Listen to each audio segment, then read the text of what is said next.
Bauer, wait! You saw! It was an accident! He was going to kill the Gorim, sir. I had no intention to... I took the break from this and went back to this beautiful woman as if it was yesterday. Brilliant from the developer's point of view to include a previously button. You get to catch up with the story. I wish more games would have this. I remember I only played Syberia 2, and because I was much more younger and emotionally unbalanced, back then it made me cry. In the present, I am an absolute train wreck of emotion, but much more bitter. So I shed no tears this time. I never got to play Syberia free because I remember that year 2017 was important for me. Neo and Anne with an E were released and I cried at both of them. I can't even joke about this because Neo really hurt me and Anne with an E fixed my broken soul. But in 2022, the year of our Lord, Syberia, the world before, has my full attention. Well, at least until Elden Ring fixes their laggy servers so we can all invade in peace. I'm joking. There's no peaceful invasions. At last, good news, since this review is about Syberia, the world before, and not my mental health. I am happy to report the performance of this game is stellar. The moment I opened the game, it actually set the resolution to 4K. I don't know why. I turned it down to my native res 2K flawless. Later that day, with a controller in my hand, laid back on my bed, I played it on my 4K TV. And again, the performance butter smooth. Perfect frames simply did not disappoint. Yes, yeah, you can actually play at 4K res on a modest gaming computer. It looks incredible and it runs the same. 4K gaming in 2022, you know what I mean? I mean, it's real. Basically Call of Duty, 7 years from now on. Getting back to it, 20 years later from the first moment we see this character brought to life, the developers Microid Studios bring us what seems to be, I guess, the last installment, Syberia, the world before. And this is where the review gets a bit serious. It's the closing chapter in Kate Walker's life, with possible more to come, who knows, as she kind of takes inventory of all the stuff that has been happening in her life so far.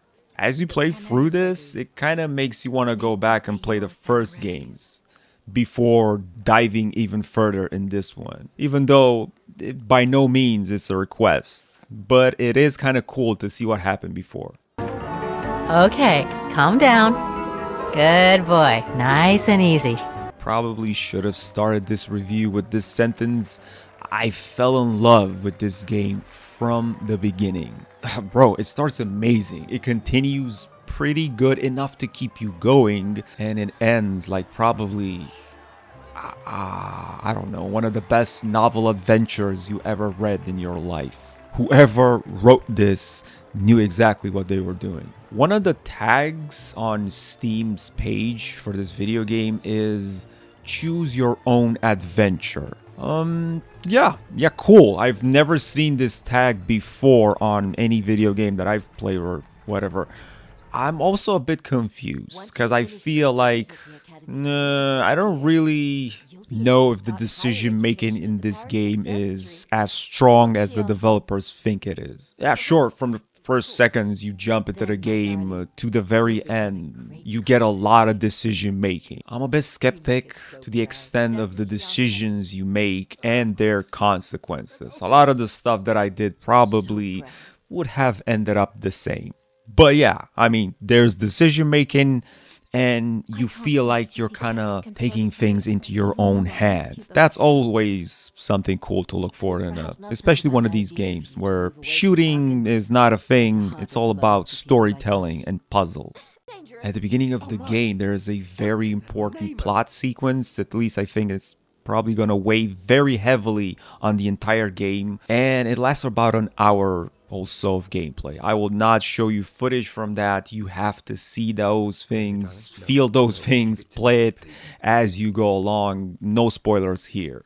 Kate, however, is kind of forced to reflect on her life choices and even her own identity, I guess. She's been chasing these wild horses for many years, and it's time for her to return home to New York and accept the kind of consequences of her life. If you're either an adult or, sure, a teenager who has read a lot of stuff, you will see harsh history tonalities from the World War I. I mean, very harsh. Here, the Nazi political party has been replaced with the Brown Shadow.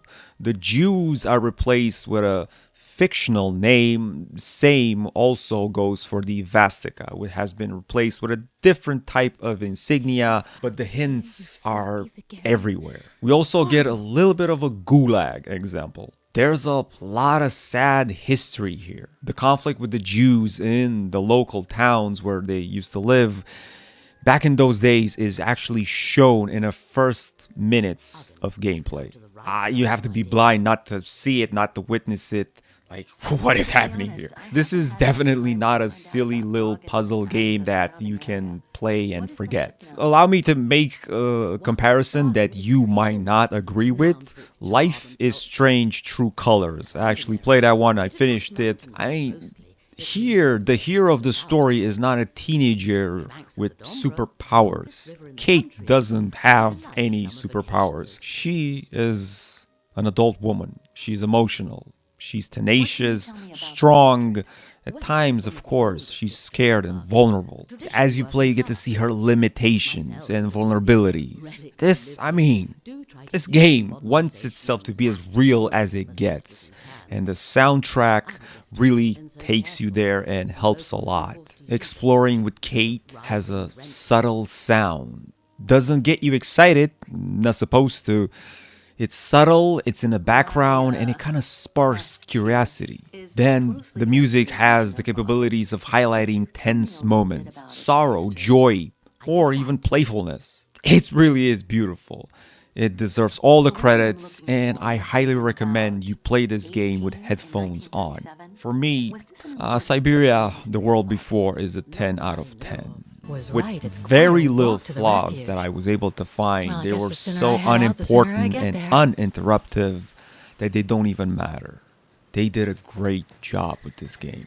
I don't really play many point-and-click adventures. However, this one got me hooked from the first moments, where, again, something like Life is Strange, I grinded my way through that video game. I wasn't feeling it and it just wasn't for me, but I had to do a review, whatever. Not the case here. Beautiful art direction and gripping story with history aspects that cannot simply be overlooked. Syberia, The World Before, takes itself very seriously, and I felt compelled to do the same. My name's Rocashu, guys. And I highly and warmly recommend this video game to basically anyone of any age, even kids, to anyone with fine taste, to people that love a good book, to you. If you've never played a video game in your life, pick this one up and play it.